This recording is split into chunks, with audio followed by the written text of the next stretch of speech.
Indah Rizky Ramona, NPM 2040605002. Saya merupakan salah satu mahasiswi dari Universitas Borneo Tarakan, jurusan Pendidikan Guru Sekolah Dasar Angkatan 2020. Video ini dibuat untuk memenuhi tugas TIK yang diampuh oleh Bapak Dona Ramdan, SE MPD. Baiklah, di dalam video ini saya akan berbicara mengenai ICT sebagai inovasi di dalam pembelajaran.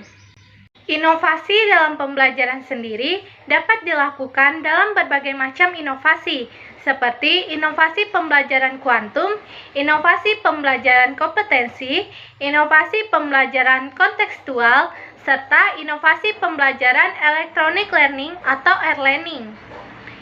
Information, Communication, and Technology atau yang kerap kita sebut dengan ICT adalah payung besar terminologi yang mencakup seluruh peralatan teknis untuk memproses dan menyampaikan suatu informasi.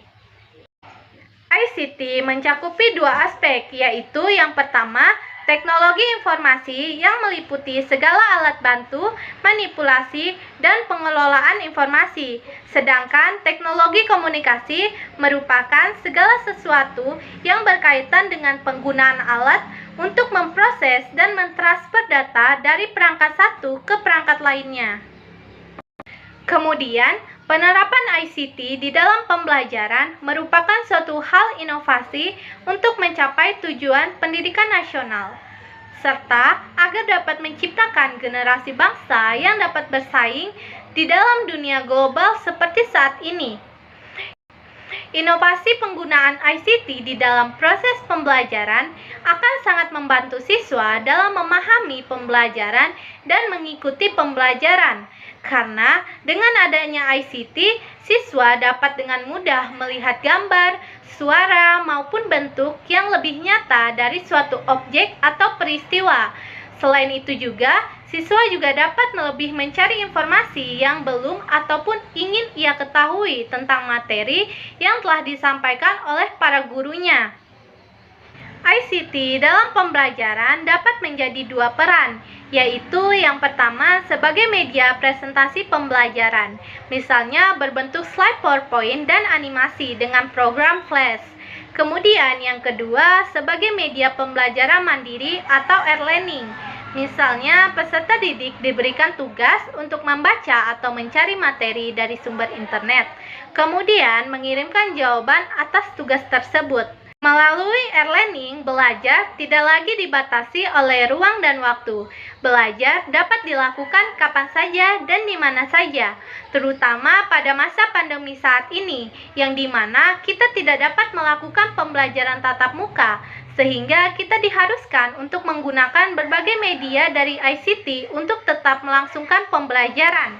Adapun fasilitas yang dapat dimanfaatkan oleh peserta didik untuk belajar melalui e-learning diantaranya e-book, e-library, e-mail, mailing list, news group, dan lain sebagainya.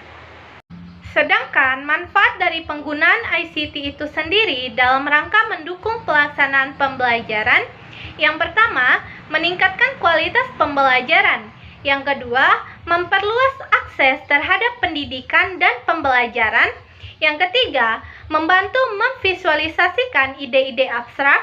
Yang keempat, mempermudah pemahaman materi yang sedang dipelajari. Yang kelima, menampilkan materi pembelajaran yang lebih menarik. Dan yang keenam, memungkinkan terjadinya interaksi antara pembelajaran dengan materi yang sedang dipelajari.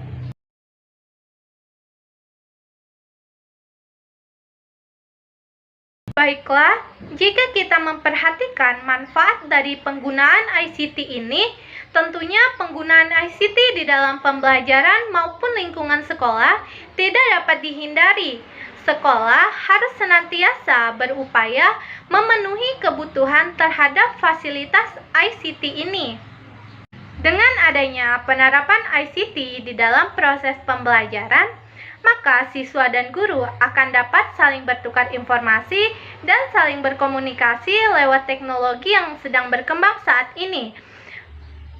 Pertemuan antara siswa dan guru bisa dilakukan tidak hanya di dalam kelas saja, melainkan juga melalui fasilitas internet atau yang dikenal dengan sebutan e-learning. Baiklah, sekian penyampaian dari saya.